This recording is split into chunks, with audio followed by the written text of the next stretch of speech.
Last time on Multiverse, the first semifinal was decided with Goku coming out on top over Vegeta. But before the next match of XXI and Gast could begin, the baby in gestation for literally 16 years dating back to when Dragon Ball Multiverse first began is finally born. But will Ickle turn out to be just a gag character? Or is he really all he's hyped up by his mother to be?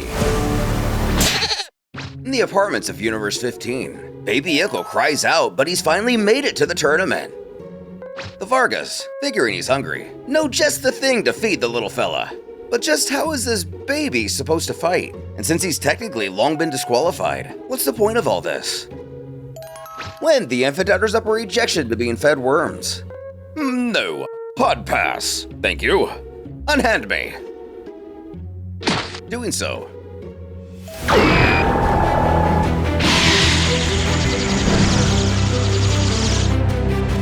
Ickle immediately grows up in a beam of light. His mother can't believe it. This is incredible. One of the Vargas has to ask if she doesn't know how the babies of her own species grow. But that's just it though. Ickle isn't a baby, it's an artificial being. He is the ultimate warrior of infinite powers that will protect their world. He turns to his mother and thanks her for bearing him. It is tragic that his first and last act must be a massacre, but he must carry out his mission. Does this mean he intends to leave the tournament and go back home? Heading out to the battlefield, he offers his greetings to warriors and attendees alike. Gathering everyone's attention, he continues that he is Ickle, the Great Protector. Furthermore, he requests they excuse him if his diction is limited. He was born only 3 minutes ago. In his previous intrauterine life, he closely observed them all. They are terrifyingly powerful, for some invincible beings, and for many, chaotic entities with the potential to destroy entire universes. This is highlighted by this unacceptable technology allowing the travel between universes, which had been until now protected from each other. His mission statement is clear. The most powerful beings of all universes are here, as well as the creators of this technology, assembled in one place. Then things taking a dark turn. He resolves that he must destroy them all.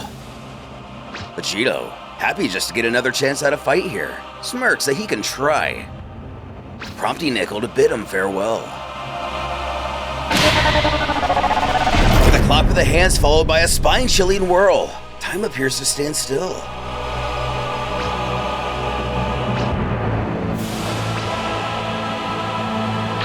Sauntering over to Vegito, even if he is rendered powerless. Is this truly how the tournament ends? Shattering him with one punch, Ickle then turns his sights on Gohan. When a robotic yet human voice demands that he stop this immediately. 16. He isn't affected by whatever magic this is. He instructs him to cease this magic or he'll have to eliminate him. Taking this in, this newest altruistic villain notes that 16 is a mechanical being, and seeing as he can only stop time for living beings, he remains unaffected, causing a lone audience member to have a "oh" moment. When Ickle moves in, figuring it's no matter.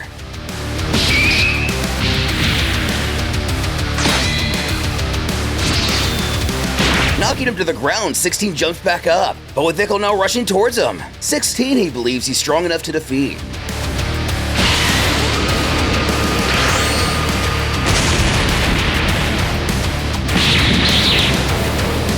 Smashing the android into the ground, that errant blast took out spectators. The Universe 15 savior thanks him for lessening his burden. When he hears, "Bravo, bravo!" from off screen. Of course, 17 and 18. The former chortles, that was a beautiful lesson he doled out on that pretentious failed android. 18 draws back and laughs for her brother to look. She's about to kill Son Goku. What's stopping her? Yamcha. He was also made into a cyborg in the universe he comes from. He takes the moral high ground and asks if she really believes that would be satisfying. Yanking her arm away, she shouts that she already told him to leave her alone. He offers instead they should save everyone from Ickle. Should be loved for such a good action. Silently, the regressor further notes that cyborgs are also protected from his power.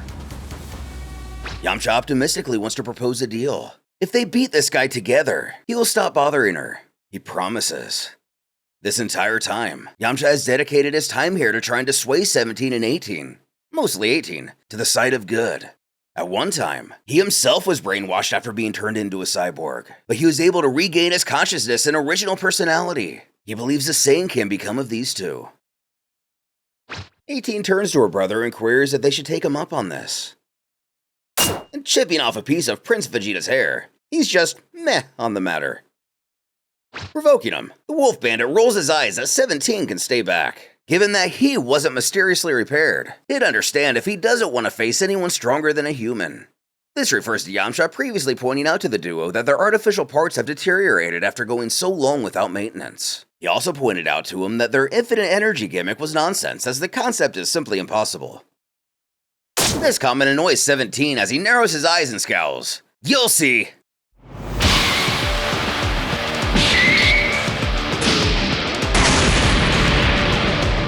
Wickle proves himself to be superior to 17 as well. Yamcha stumbles for him not to just throw himself at him either. He turns to 18 to get some organization. He will distract him and she hits him when, whatever the rebel, she hisses that he's not the one in charge here. Look out!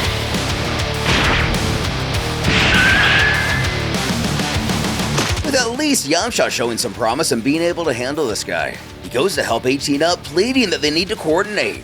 But with a shut your face! This lack of unity completely baffles Ickle. Punching him in the knee, she laughs that he dropped his guard. But the Desert Dweller doesn't think this is the best time for this. They need to. Finishing the statement with, "Dare you!" 17 rushes in to cheap shot Yamcha from behind. He condescendingly questions, "So you think you're 17? There's only one, and I'm him." From the universe Yamcha comes from, he was designated C-17 instead of the human once known as Lapis. Really going full throttle with this opportunistic revenge, 18 raises her hands charging a blast and shouts that it's time for payback. Hitting him point blank. Ickle jeers he was their sole chance of survival and they just murdered him. Their acts justify the importance of his mission. Moving in on 17 before the pair even realize it. He also thanks them for lessening his burden. Seeming to restrain him for the moment, 18 smiles that they will beat him, and they'll be the only heroes. But smacking her away, he condemns such malevolence should never be allowed to spread. Looking down at that hole where Yamcha used to be. If there is nobody, then it means that Yamcha is actually perfectly fine.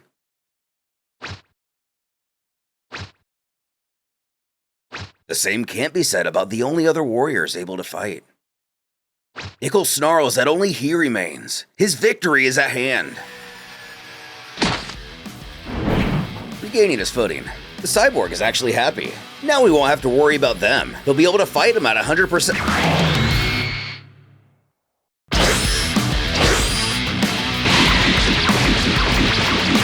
Yeah! Yeah!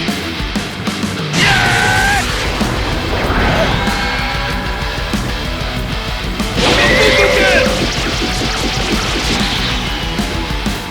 Well, it was a good run, but Yamcha goes and curses himself by doing the thumb pose. He mentions, "You may have beaten all the others, but you can't touch me. Does that make me the strongest out of all the universes?" Picking himself up and looking noticeably damaged, he can already see that he cannot defeat Yamcha. However, he knows that he is a good person. Surely he comprehends the necessity of his actions. However, he doesn't. He argues that killing everyone isn't the solution. But Ickle replies that when the risks overtake the game, sacrifices are needed. The cyborg comments how there is no more risk. With Boo, he can't say. But he's gone. The remaining strong ones are cool. Speaking to himself more than anyone else at this point, he asks, "Can you believe that? Cool Saiyans. Their entire species consists of murderers, but those of Universe 16 and 18 are heroes. They even have Piccolo Daimao with them, on the side of good." And himself. Dro transformed him into his personal assassin. He brainwashed him. And yet, they all changed for the better. On the other hand, Ickle glances over to the other androids and comments how they don't seem to want to change. Which, yeah, they've disappointed Yamcha too. But you can't judge all for a few exceptions. Making what at least I think is a reasonable argument. The artificial life form beckons then only C. At least C. But what? C. He pleads with his opposite to let him destroy him while he's still paralyzed. He's read his mind and knows his plan. He'll devour their universes like he did his own. While that C doesn't sit right with him, as long as he's not threatening anyone. Powering up our newest warrior argues, even him, even the devourer of worlds you want to protect. I can at least destroy the Varga tech and strand us here. Shouting for him to stop.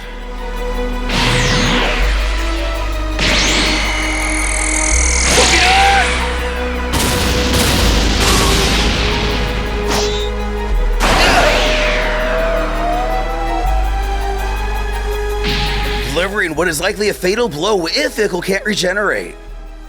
The bandit informs that Namekian can still heal him. First, he must free everyone from his spell. The newborn struggles. I appreciate your kindness.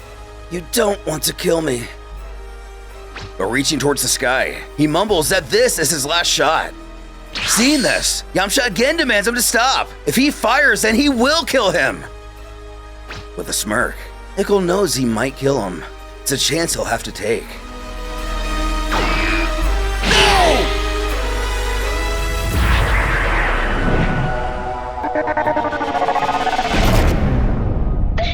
Time unfreezes as it's inferred Yamcha did what he thought he had to do. Ending the young warrior only minutes into his life.